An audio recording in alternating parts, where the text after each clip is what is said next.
अस्सलाम वालेकुम नाज़रीन, आप देख रहे हैं मेरा यूट्यूब चैनल। मैं हूं एहसन वाहिद। पंजाब हुकूमत को एक बार फिर सबकी का सामना करना पड़ रहा है।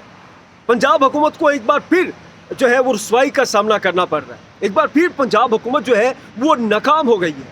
जो पंजाब हुकूमत करना चाह रही है वैसा हो नहीं रहा, और जिस हद तक उन्होंने कोशिश की तमाम मामले में उनको जो है वो नाकामी हुई है। ये मामला है कि आपके सामने रखूँगा। ये मामला जो है ये पंजाब हुकूमत की लॉ डिपार्टमेंट का मामला है। ये मामला है 9 मई से जुड़ा हुआ, क्योंकि 9 मई का मामला आपको पता है किन का है। 9 मई से किन लोगों को ज़्यादा परेशानी है, ये जिन लोगों को सजाएं दिलवानी चाह रही हैं। और फिर यहाँ पर कुछ हुकूमतें कुछ जो है वो सियासतदान जो है वो शाह से ज़्यादा शाह की वफादारी करने की कोशिश कर रहे हैं। और फिर ये मामला हुआ है 9 मई केसेस की ज़मानतों का, क्योंकि 9 मई के केसेस में कुछ लोगों की ज़मानतें हुई थी। इस पर जो है वो पंजाब हुकूमत बड़ी तिलमिला उठी। उनको लगा कि उनका जो एक बयानिया था 9 मई वाला जो है वो बर्बाद हो रहा है, एस्टेब्लिशमेंट का भी बर्बाद हो रहा है, पंजाब हुकूमत का भी बर्बाद हो रहा है। लेकिन आज पंजाब हुकूमत को एक और भी जो है आप कह लें कि धचका लगा है। ये धचका लगा है जो जजेस उन्होंने 26वीं आईनी तरमीम के बेनिफिशरी के तौर पर अदालतों में बिठाए हैं, वहाँ पर उनको सबकी का सामना हुआ है। उनको लगता था कि ये जो जजेस हैं उनका दफा करेंगे, उनकी मर्ज़ी के फैसले करेंगे, उनके मर्ज़ी के मुताबिक चलेंगे। लेकिन आज उनको पैगाम मिला है कि 26वीं आईनी तरमीम के जो बेनिफिशरी जजेस हैं वो उन लोगों से वफादारी करेंगे जिन्होंने 26वीं आईनी तरमीम पास करवाई है। 26वीं आईनी तरमीम किन लोगों ने पास करवाई है इसके बारे में किसी की दो राय नहीं है। सबको पता है किस तरह से करवाई गई है और किसने की है। और फिर उन्हीं लोगों की जो है वो जजेस को पता है कि वफादारी करनी है। पंजाब हुकूमत की जो है वो आप कह लें कि हलफबर्दारी नहीं करनी। बाकी पाकिस्तान का आइन तो फिर बहुत पीछे रह जाता है।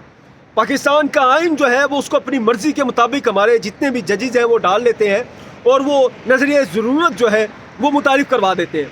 खैर, मामला मैं आपके सामने रखता हूँ। ये मामला है इस्लाह दहशतगर्दी अदालत के जज एजाज आसिफ साहब का, जिन्होंने 9 मई के मामले में जो है चंद रिमार्क्स भी दिए, उन्होंने ज़मानतें भी जो है वो की थी, जिस पर फिर पंजाब हुकूमत ने मामला उठाया लाहौर हाई कोर्ट के सामने। जज एजाज आसिफ के खिलाफ एक रेफरेंस भी दायर किया गया लाहौर हाई कोर्ट में, और फिर ये भी कहा कि जितने भी केसेस हैं इस्लाह दहशतगर्दी अदालत के जज एजाज आसिफ के सामने उनको जो है वो मुंतकिल किया जाए।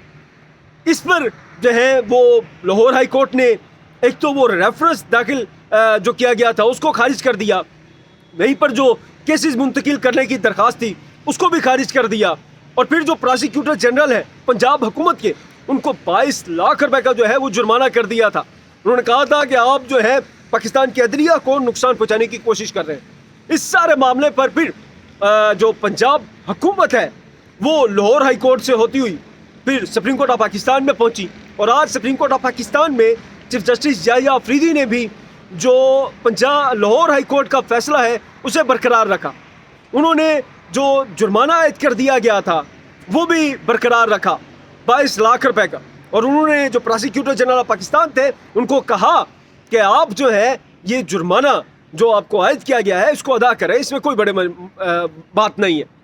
अच्छा, अब हम एक अगर मामला देख लें तो यहाँ पर 2 मामले थे। पंजाब हुकूमत एक तो चाह रही थी कि उन जज साहब को जो है वो बिल्कुल ही निकाल कर बाहर फेंक ले, लेकिन उसमें नाकामी हुई। वो रेफरेंस ही जो है वो बोगिस था और वो खारिज हो गया। उसके बाद फिर मामला था केसेस मुंतकिल करने का।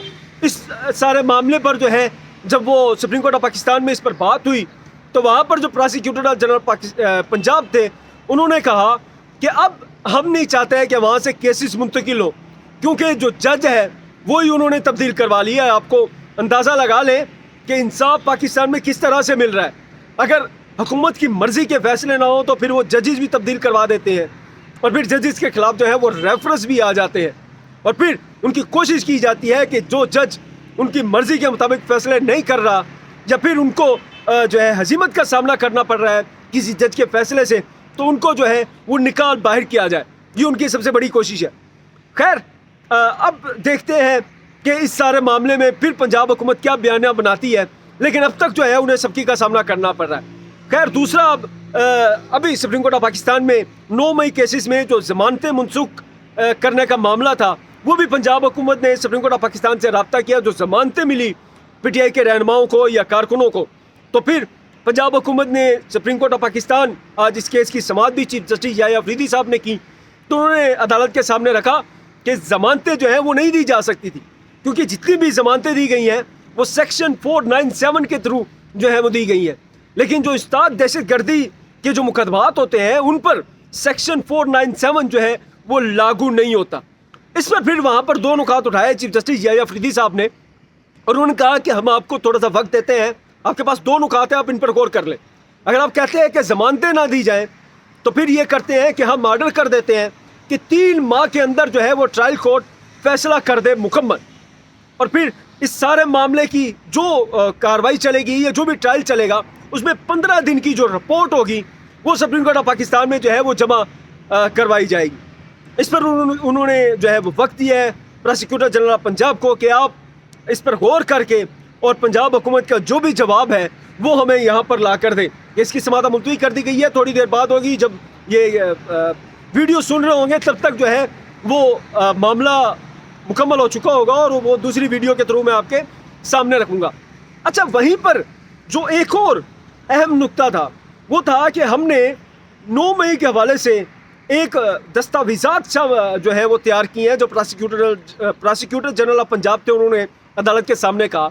तो इस पर चीफ जस्टिस याह्या अफरीदी साहब ने कहा कि ये तो हमें भी कहा गया था और हम इंतज़ार कर रहे थे कि आप हमारे सामने कुछ चीज़ें लेकर आएंगे, लेकिन अब तक जो है वो चीज़ें ना हमारे सामने आई हैं ना सुप्रीम कोर्ट ऑफ पाकिस्तान में जमा करवाई गई हैं, सिर्फ ज़बानी जमा खर्च है।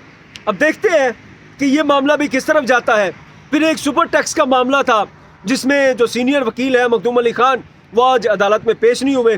वो मामला भी जो है अब केसेस की समाअत मुलतवी कर दी गई है, 15 अप्रैल तक जो है केस की समाअत मुलतवी कर दी गई है। 15 अप्रैल के बाद जो है वो रूटीन की बुनियाद पर केसेस की अब सुपर टैक्स वाले मामले की केस की समाअत होगी।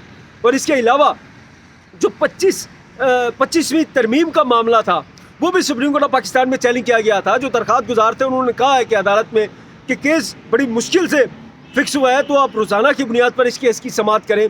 जिस पर जस्टिस अमीनुद्दीन खान ने कहा, आईनी बेंच के सरबराह हैं वो, उन्होंने कहा कि हाँ अब ये मामला जो है अब हम रोज़ाना की बुनियाद पर सुनेंगे 2 हफ्तों बाद। अभी केस की समाअत जो है उन्होंने 2 हफ्ते तक मुलतवी कर दी है। जब तक कि जो भी सुप्रीम कोर्ट में हुआ है या आपके सामने रखा है, मज़ीद जो भी अपडेट होगी मैं आपके सामने रखूँगा। तब तक के लिए खुदा हाफिज़।